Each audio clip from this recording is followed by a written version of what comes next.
bonjour à tous, soyez les bienvenus sur le plateau d'INSEM, j'espère que vous allez bien. Je vous avais promis un programme exceptionnel mardi. Au sommaire, Napoléon invite Naples. C'est le festival du cinéma de la ville d'Ajaccio. Ça démarre le 7 avril et pour en parler, Yolène, Valérie et Saveria sont nos invités.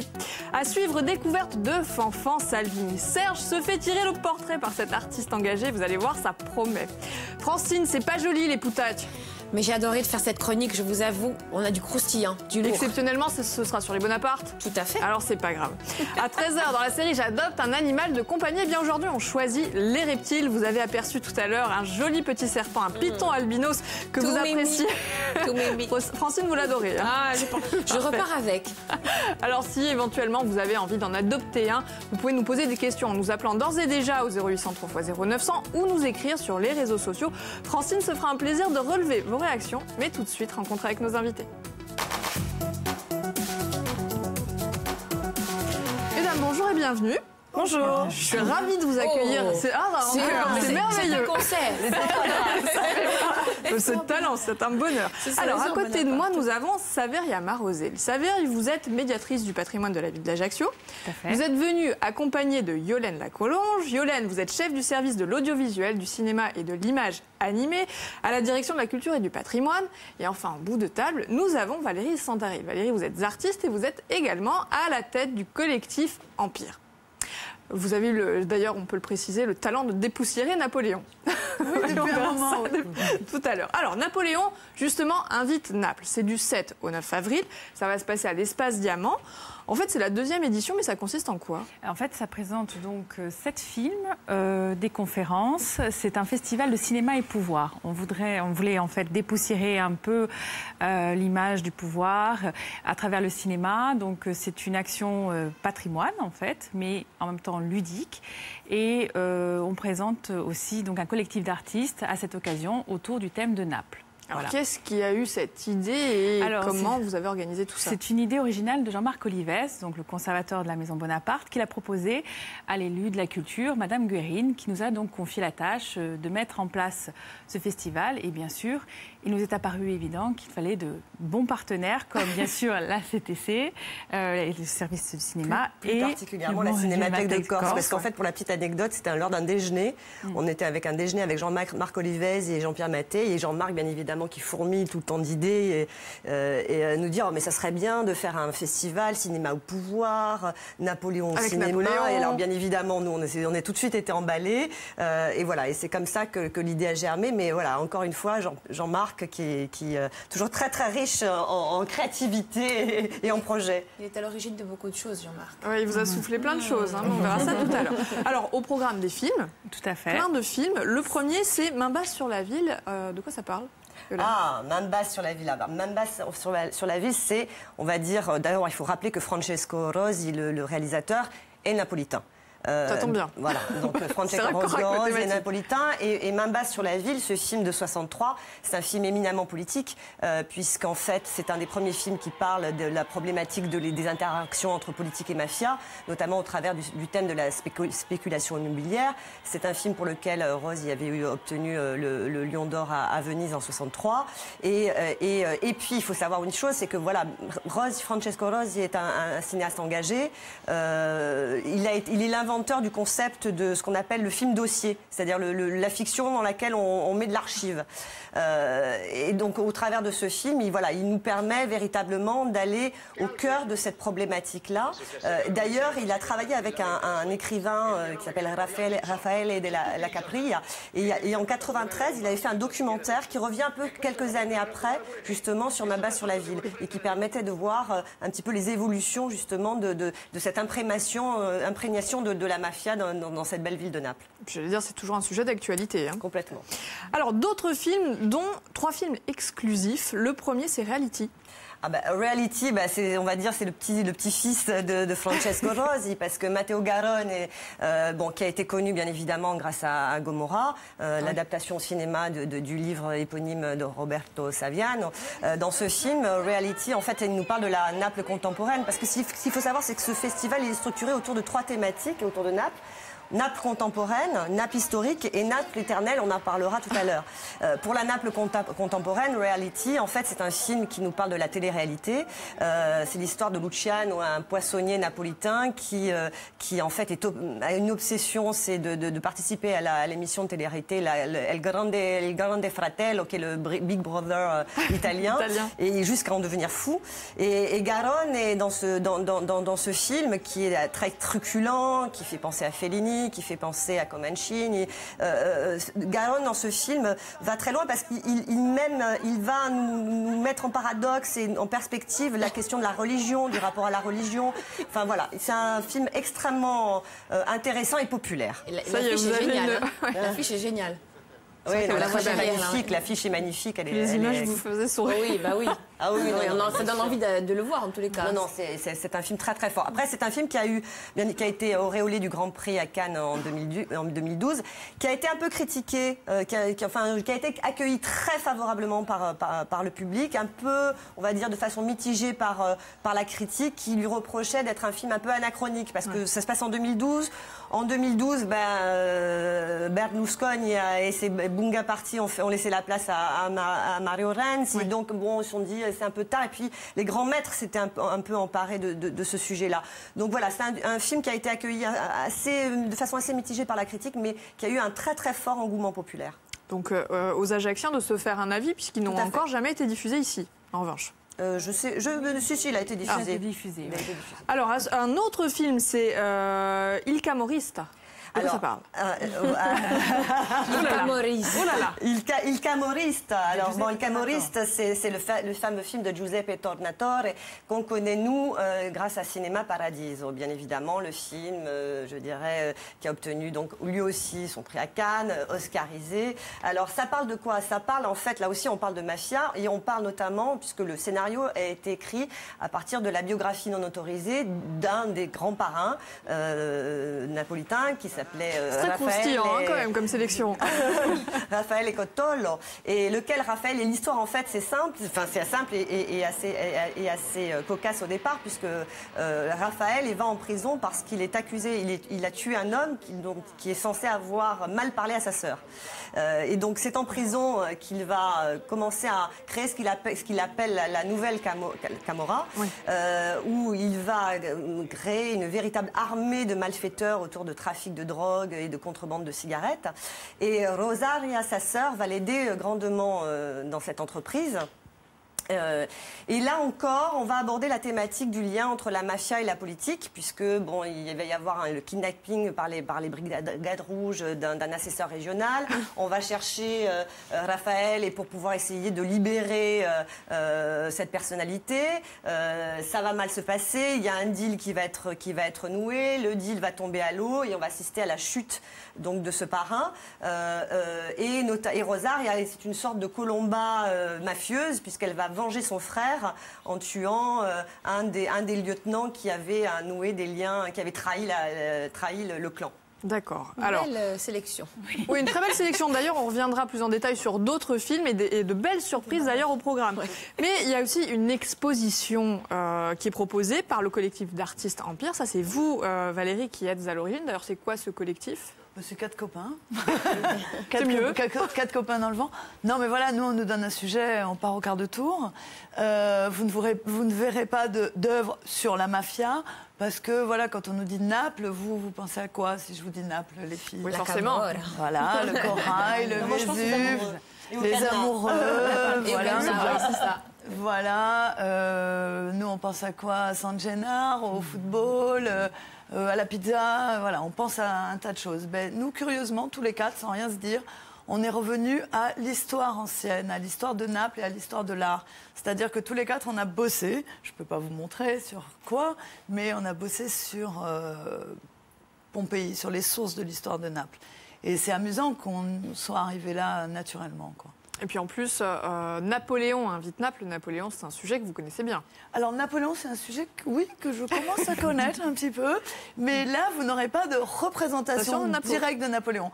Je pense que non, chez aucun de nous, il y a du Napoléon direct. En revanche, moi, j'ai été inspirée par la sœur de Napoléon, Caroline, qui a été dite Caro, reine de Naples. Reine de Naples pendant pas très longtemps, mais quand même, elle en a un peu profité, la malheureuse. Sa collection de poterie ancienne glanée à Pompéi. Voilà. Alors, Valérie, vous ne pensez pas si bien dire quand vous nous parlez de la famille Bonaparte. Soyez attentifs. Elle revient une nouvelle fois avec ses énigmes pour tenter de vous faire gagner des cadeaux. C'est Francine. Tout à fait, ma chère Célia. Nous allons rester dans le thème aujourd'hui. Donc, un indovinilla. Oggi vi tocca scoprire una che fu importante per Napoléon Bonaparte, bella sicura. Donc, mi chiamo Marie-Joseph Tacher de la Pagerie, detta Sono nata in Martinique nel 1763. Mi sono maritata a due urte, una urta con Napoleon e un'altra urta con Alexandre de Beauharnais. Abbiamo due figlioli, una femmina Hortense e un maschio Eugène. Allora, quale so? Se avete la risposta, giocate pure con noi chiamandoci a 0800 000 900 o da vince due piazze per lo spettacolo di Sabrina Sarais. Merci madame, donc au centro culturale Albor. O sabato 15 aprile, autore Mezzurizer, et Dino Sadiave USB per Boy. Ça, c'est très pratique, notamment pour mettre des films dessus si vous allez au festival. Fait. Alors, ma chère Francine, c'est pas beau de poutatier. J'adore ça. Je me suis amusée. Je suis partie un peu dans une chronique à peine à schéma lorsque j'ai vu, ma chère Célia, que nous recevions en fait un volet de l'histoire de Naples, de Napoléon à Naples. J'ai décidé de frapper du poing sur la table et d'aller voir tout ce qui se cachait derrière toute cette dorure-là, cette dorure. Bling bling. Hein. C'était un peu too much. Je me suis dit, il y a forcément des choses à savoir. Et donc, j'ai appelé naïvement le gardien du temple, Jean-Marc Olivesi, qui gentiment... Eh oui, oui, c'est pour ça que je vous disais qu'il est de tout... C'est voilà, c'est Charlie. Donc j'ai essayé de le soudoyer pour entendre quelques exclusivités pour Prima SM, et quelques petits potins, quelques petits secrets jusque-là jamais révélés. Et voici ce qu'il m'a gentiment répondu. Alors vous savez, c'était une famille ordinaire et pas si ordinaire que ça, une famille corse bien marquée. Au départ, il n'avait pas beaucoup d'argent, c'est vrai, mais c'est un clan noble, avec un capital de l'aristocratie, des terres, des livres, de la culture. Letizia Ramolini, toute petite, était très jolie. Vous avez le droit de la reprendre, hein, puisque vous connaissez bien le sujet. Hein. Attention. Attention à ce que vous racontez. Hein. Je suis pas du tout Donc, alors, c'était une des plus jolies filles d'Ajaccio, on la remarquait, et Pauline, sa fille, a pris de sa beauté. Pauline, que Napoléon surnommait Notre-Dame des Colichets. Parce que... Colifichets, pardon. Vous voyez, je perds mon latin. Notre-Dame des Colifichets, pardon. C'est donc parce qu'elle aimait les breloques, les bijoux, les bracelets, n'est-ce pas? Elle aimait le bling-bling. Elle aimait le bling-bling, le too much. Et vous allez voir pourquoi je relève toutes ces petites anecdotes. Laetitia était une mère qui voulait tenir sa famille unie. Elle pouvait tenir tête à Napoléon lorsque la situation lui semblait injuste et pouvait s'exiler en Italie, rien que pour marquer son point devant son fils, l'empereur. Alors on sait que Napoléon écrivait à un moment donné à sa mère, lorsqu'il était invité pour Pâques, il lui disait la chose suivante: « J'aurais préféré manger vos lasagnes, ma chère mère. » Qu'il aimait le bon vin corse et qu'il avait exigé de le trouver sur les tables du palais des Tuileries. Et qu'il aimait aussi le brooch. Mais figurez-vous que Jean-Marc m'a dit, je suis étonnée, on connaissait déjà le brooch à cette époque-là. Urocho et Saint-Presta-Douel. Bref, vous avez bien compris que ce n'était pas de ces infos-là dont j'avais envie, enfin, dont j'avais besoin, que je voulais entendre parler autre chose. Je voulais du lourd. Savoir si le masque mortuaire était vraiment une supercherie. Quels étaient les amants de Popo, de Caroline, d'Elisa, Napo? Avait-il vraiment une petite taille? Madame Mère... J'ai très peur, Francine. Avait-elle vraiment pécho Barbeuf? Du lourd, je vous dis. D'accord? Bon, alors, rien à filtrer. Le gardien du temple a gardé tous les secrets, enfermés, et donc, j'ai fait semblant de me résigner, d'être contente, mais j'ai pris un autre parti, j'ai pas lâché l'affaire. Quando donao le donabo. Alors, je décide donc de m'introduire par effraction comme une cambrioleuse dans la famille familiale, dans la maison de la famille familiale. Voyez-vous?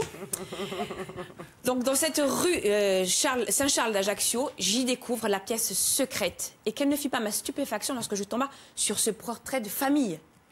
Oh mince. En fait, même si les années passent, les changements de décor, de mode, de costume, l'histoire, elle, se perpétue.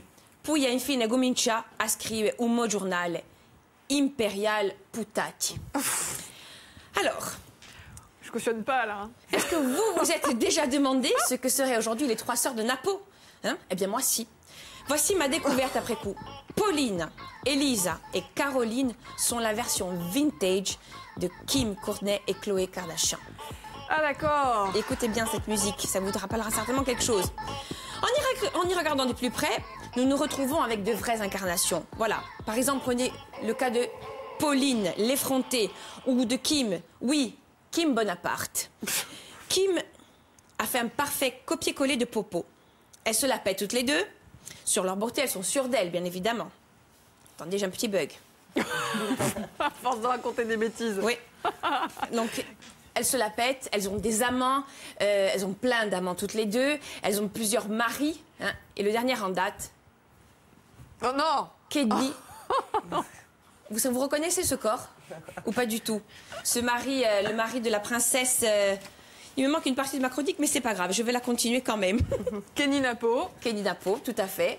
C'était le Borghese, Kenny Borghese, pardon. C'est le Kenny Borghese. Bref, une vraie... Ça plaît pas à Napoléon, c'est pour ça. Napoléon, c'est pour ça. Il m'a carrément surpris. Vous êtes puni, là, attention. Donc, en fait, les autres sœurs ont voulu se mettre à la hauteur de notre Kim. Kim Bonaparte. Vous suivez pas, ma chère Célia. Donc voilà. Et on a continué. Elles ont voulu se relooker. Et là, on a... Elisa. On a aussi Caroline qui ont pris donc la tête, le corps de nos sœurs Kardashian. Donc, et bien évidemment, d'inspirer Valérie, là. On est en train d'inspirer Valérie. Vous voyez, elles ont un look très glamour. Il fallait vraiment jouer la saga. Bien évidemment, sous l'œil de Madame Mère, notre Chris Bonaparte. Alors, j'espère que Jean-Marc ne m'en voudra pas d'avoir révélé tous ses secrets. J'ai trouvé la boîte noire. Je m'en excuse auprès de lui. Et quant à toi, Napo, keep cool and play guitar. Oh, bravo. Merci, Francine. Évidemment, tout était vrai. Tout était vrai, parfaitement vrai. Alors, après tous ces commérages, il y en a un autre qui, en revanche, sera bien utile et qui est vrai. C'est le programme à ne pas rater ce soir sur VSTF. Une vraie info, là, Francine. Une vraie. Une vraie info, l'autopromo sarebbe da un appuntamento a 8:35 di sera con Vent du Sud, presentato da Michel Don Ignaz, con una prima parte di sera d'un documentario Permis de rien, realizzato da Negar Zoka, che tratta di un quotidiano di una scuola di guida in Teheran, ricca di spirito e a volte anche di poesie, omogenica facile a valere, in della difficoltà di un quotidiano, di un traffico, di l'economia, di a famiglia e di un famoso démarrage en côte. Abitura di guida diventerà un tempo di qualche ora o teatro di una società iraniana. E in seconda parte, a 9:35 di sera, Chi è tu Lucio, realizzato da Emile Navarro, e dico che è un tipetto, Lucio Urtubia, un militante anarchista, che ha fuggito all'età di 21 anni a Spagna sotto il governo di Franco. Merci Francine pour ce rendez-vous. Alors à suivre, un artiste peut en cacher un autre. On en a une en plateau. Et puis on en a un autre, Serge, qui est allé à la rencontre du peintre Fanfan Salvini. Un sacré phénomène. Finalement, c'est Serge qui s'est fait tirer le portrait. On regarde à quoi ça ressemble. Il vient de fêter ses 80 ans et a toujours plein de projets dans sa besace. Personnage truculent et attachant, Fanfan Salvini est un peintre prolifique, habité et engagé. Oh Fanfan! C'est dans son quartier de l'Empereur où il a installé son atelier et sa galerie que je l'ai rencontré. Il nous parle sans détour de peinture et de cet espace trop rare à Ajaccio qu'il propose au public et aux artistes. C'est mon expérience de peintre. C'est mon expérience de peintre. Et on a beau dire la Corse a du talent, la Corse a du talent, mais je vois que tout le monde se plaint. Il n'y a pas de structure, il n'y a pas d'argent, il y a... Alors, pas de lavranque, hein, et pour arrêter ça, moi je dis avancez, parce qu'on peut avancer même sans rien, tant qu'on a la santé, tant qu'on a de l'espoir, tant qu'on a des mains, tant qu'on peut regarder un sujet, eh bien il faut avancer, il faut pas regarder, oui mais la subvention n'est pas arrivée, oui mais si, oui mais il pleut, oui mais il fait beau, il fait chaud, etc. J'entends tous les peintres dire il n'y a pas de galerie. Et bien maintenant, il y a une galerie galerie, elle est à eux, elle n'est pas qu'à moi. Alors, ils n'ont qu'à se présenter à moi. Voilà, tout doucement, hein, pas, hein, j'ai pas envie de recevoir un régiment de peintres. Hein, voilà. Mais ceux qui se plaignent hein, de ne pas pouvoir exposer, eh ben, ils peuvent venir là. Les bleus, il paraît que c'est la couleur préférée de tout le monde. Hein, voilà.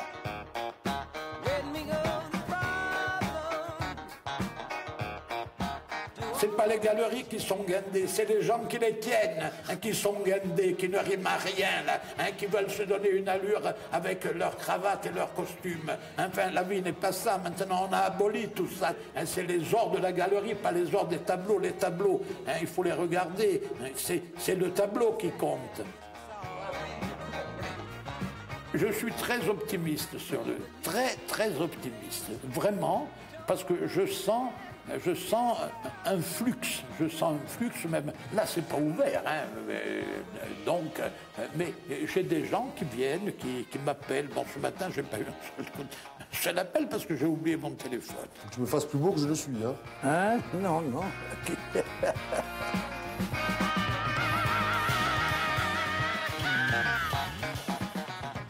Une galerie doit vivre. Et si le bon Dieu me donne vie, cette galerie va vivre d'elle-même. Et tu verras. Avancez-vous. Avancez-moi, voilà. Avancez-moi. Oroco, avancez-moi. Ne bouge pas, je vais mettre quelques lumières. Voilà.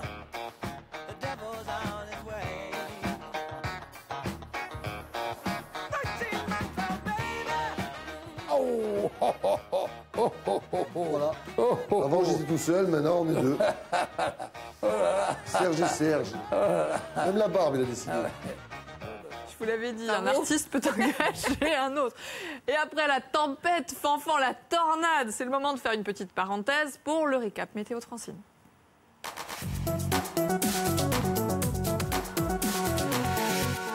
Allora oggi è bello tempo a bordo di mare, a metà di giornata inni li affaccheranno non rilievo all'interno di l'isola, abbiatando usole e dando acqua dell'interno e a montagna. Non ta ulidorale gesera un bello tempo sulla nado, in usutanaccio soffierà un vento venendo da ponente a sud ponente piuttosto moderato, tra 30 e 50 km all'ora. E temperature le crescono di 1 gradi, si aspetta tra 19 e 21 gradi, andando anche a 21 gradi in Ugurtinese, di 16 a 18 gradi in paesi dell'interno. Un petit rendez-vous agenda que j'ai oublié hier. Donc voilà, depuis lundi, notre chroniqueuse Lisa, ma chère Célia, qui se transforme en auteure, elle nous donne rendez-vous sur Ulule pour précommander son livre Tiré par les cheveux, qui est composé de plein de petits éditos, de nouvelles brèves, d'histoires vécues dans le quotidien avec beaucoup d'humour. Donc soutenons-la et allons précommander son bouquin. Sur Ulule. Ulule, tout à fait. Très bien, mais c'est noté. Alors, on rappelle, Napoléon invite Naples, c'est du 7 au 9 avril, ce sera à l'Espace Diamant. À Ajaccio, la thématique récurrente, c'est le cinéma et le pouvoir.